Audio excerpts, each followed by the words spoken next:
எப்படி ஒரு சிலையில், ஒரு மரத்தில் எல்லாம் இருக்கு, நல்லது இருக்கு, கெட்டது இருக்கு. கெட்டதை நீக்கிறோன்னே ஒரு உருவம் வந்து விடுகிறது.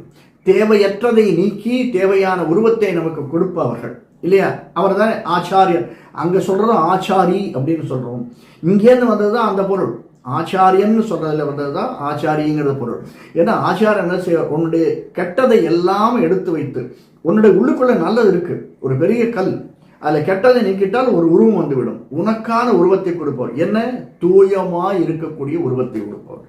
அந்த தூயமாக நேற்று இந்த இவர் சொல்றார் இல்லையா, நம்ம சுவாமி சொல்றார் இல்லையா, ராமானுஜர், அவர் சொல்ற மாதிரி நான் இப்போ வந்து இவ்வளோ நாள் கழிச்சு அடியேன் ராமானுஜதாசன் வந்திருக்கேன்.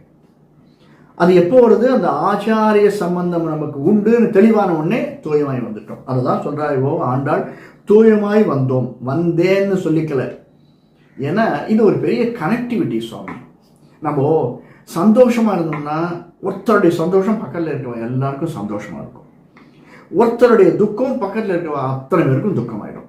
நம்ம கொஞ்சம் டல்லாக இருந்தோம்னா அது அப்படியே ஸ்ப்ரெட் ஆகிடும்.